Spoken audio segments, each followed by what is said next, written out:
All right, everybody. Today's topic that I want to discuss is going to be cur dogs. Uh, this is a topic I've been wanting to talk about for a while. My buddy Pete Larson of Woodstime and I talked about this in our interview. Pete went real deep into genetics. It's good stuff. Can't wait for y'all to see it. Still working on getting that episode out. But you see these guys in the back, they're just hanging out.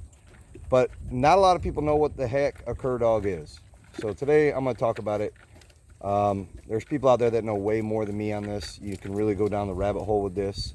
But I'm just going to touch a little bit on it and just to let you guys know what kind of dogs we're using out in the field, when we're hunting hogs or working cattle. So I'm going to step back here. All right, so these dogs here that I got, if you guys can see, Gunner, the black and tan, that is a Catahoula leopard dog. And the rest of these guys are blackmouth curs. As you can see, they're very differential in size. The male is obviously bigger. The female is a little bit smaller. They can range from 30 to 90 pounds. I've seen some big cur dogs. I've seen some small cur dogs. I've seen some stockier ones, some skinnier ones. As you can see, Creed here, he's real tall. You got Dolly, who's a little shorter, and you got Cinch, who's about in between here. All right, so cur dogs, what are they? Where do they come from? All that good stuff.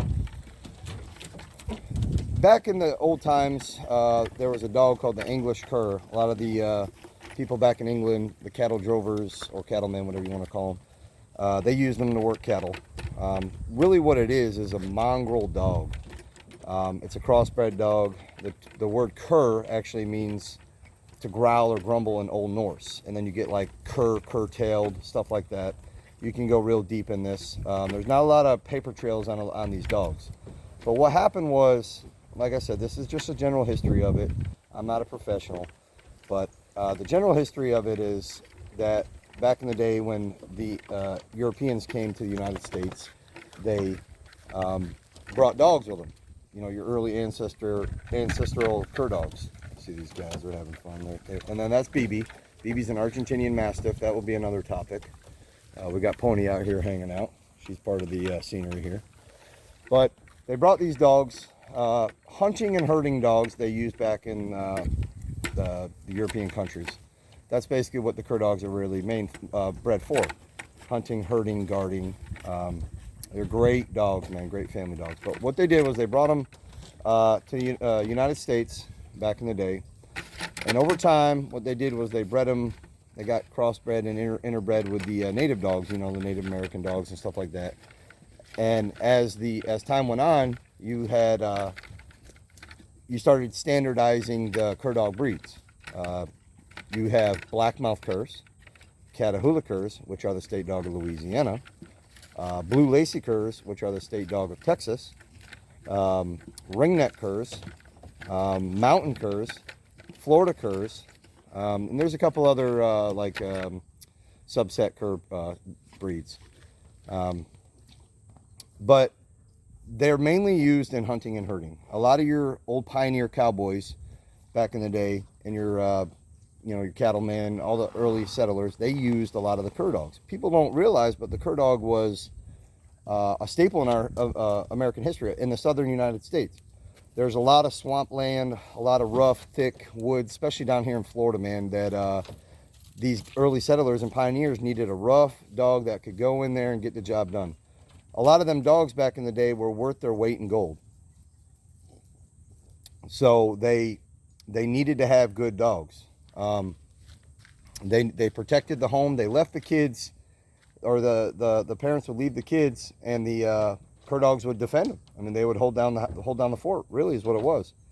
And nowadays, we can go to the supermarket, Walmart, whatever, and we can just buy food. Their dogs really had to hunt. A lot of these times when we raise these dogs, it's more for passion and pride and about raising dogs. But these dogs back then really had to earn their weight in gold, like I said. They survived. They had to survive off these dogs. So the bloodlines have changed. Obviously, times have changed as well. So, it is what it is. But so they needed a roughneck dog to get in the woods when they were herding their cattle. And they had to say you had a couple rogue cows that were in the woods that didn't want to come out. These cur dogs would go in there, get them dogs out, and or get them cows out and bring them back to the herd. You can't out west. They use a lot of healers and stuff, and you know, Midwest, out west, use a lot of healers to get the job done because it's wide open. And down here in Florida and in the southern United States, you need a roughneck dog, and that's where the cur dog comes in. Everybody has their own preference on cur dogs and their size. You know, they all have their different features. That's where you get into bloodlines and who started this breed.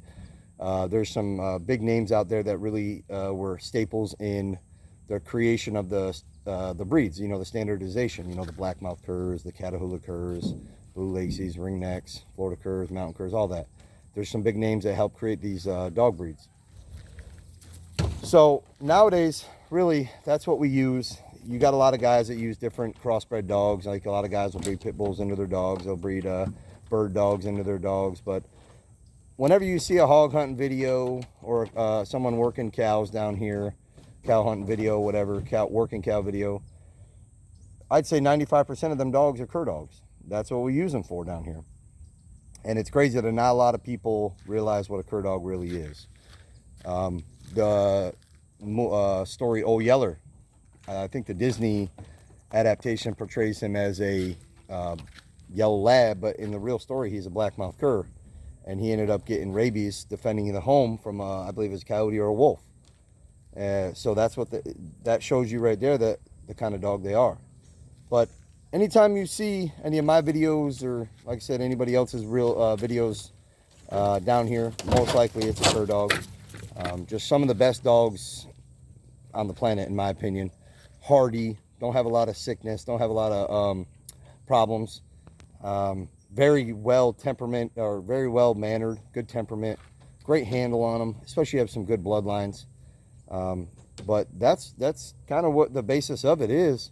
Like I said, everybody has their own dogs, different type of dogs. They like different styles, different sizes. This is Cabela. She's a little bit stockier, as you can see. She's a blackmouth cur, but for some people like that, she has her natural bobtail. It's more of a half a tail, but that's their defining feature. Gunner here is a Catahoula cur dog. He's a black and tan state dog of Louisiana. As you can see, if you look at his snout, long, kind of longer head, longer frame dog. So these guys here can run forever, and they got some go, man. So, but I just wanted to touch on it. So if you guys ever see what any of these videos we're posting or whatever, you see me hunting with anybody, that's what it is, cur dogs. They are a staple in our history. If you really want to look more into it, you know, you can go online and look and kind of go down the rabbit hole with it. You know, like I said, there's not a lot of paper trail on this, the breeds itself.